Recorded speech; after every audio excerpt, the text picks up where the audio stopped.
Today, we're going to try to figure out if there's any point in using a tire repair kit, specifically in dusty conditions. More precisely, is it worth buying the expensive kit, or is the cheapest Chinese one enough? Spoiler alert, I had to use the cheapest Chinese kit, and it worked great. Everything is functioning well. So, let's start with the expensive kit. For example, mine comes in a plastic case where everything is neatly organized in its place. The plastic box, just so you know, is quite thick and made of decent plastic. The set includes an awl with a handle and a unique needle. I'll allow myself to call it that. Next, there's the glue activator and the rubber strips, 10 pieces in this particular set, but the quantity can vary. And then there's the mini knife. The knife is a bit flimsy, but it will do its job, which is to cut a piece of rubber strip. That's the entire kit. Next, let's see what our Chinese friends offer. There's no packaging at all.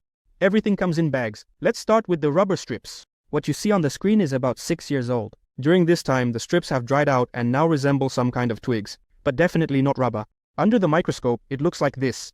Some fibers that are bonded together with some kind of compound. And here's the rubber from the expensive kit. Yes, I understand that it's fresh, that it's new.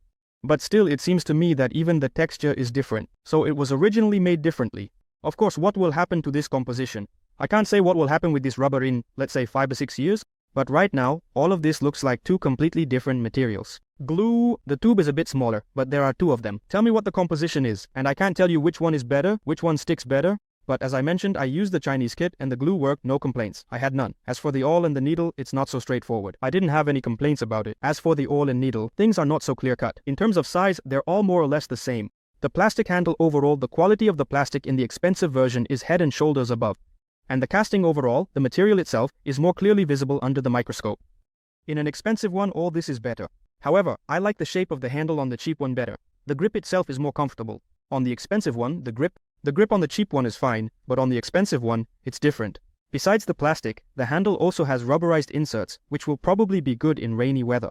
Everything that's gray is rubber. The diameter of the handle, the place where the awl is inserted on the expensive one, is larger. And most likely, under the same loads, it won't break. The material of the awl and needle is metal on the expensive one. Again, a better microscope leaves no chance for a cheap one. The metal processing is significantly better on the expensive one, so what does that mean? Are we not buying the Chinese one and only going for the expensive option? Well, not exactly. So, we're not buying the Chinese one, we're only going for the expensive option. Well, not exactly. Look, I'll repeat myself, I have used the Chinese one, though just once. But, nonetheless, I have no complaints. Everything worked, everything is good. Yes, of course, a knife from the set would be preferable to scissors. But here, it was just what I had on hand.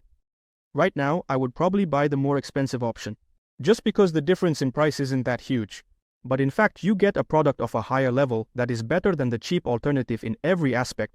The only thing the Chinese version wins in is the shape of the handle, and even that is subjective. Everything else has only downsides. If you ask me whether such a set is even needed in a car, well, first of all, it's all individual. Some people live in the village, some in the city, some go out for mushrooms, berries, or fishing. And some people don't go further than the ring road, so I can't give a clear answer. However, my personal opinion is that such a thing is a backup option, as they say, just in case.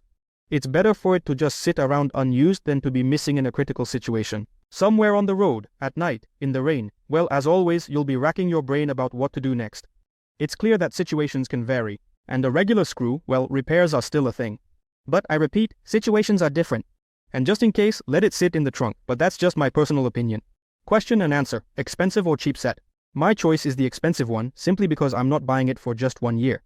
And as you have seen, it is simply head and shoulders above its cheap analog, in all respects. So for me, I don't mind paying extra for reliability and convenience. Well, you decide for yourselves. I hope the video was helpful for you. That's all I have for today. Thank you all for watching, and good luck on the roads. I hope this kit never comes in handy for you, and just collects dust in the trunk. Goodbye, everyone.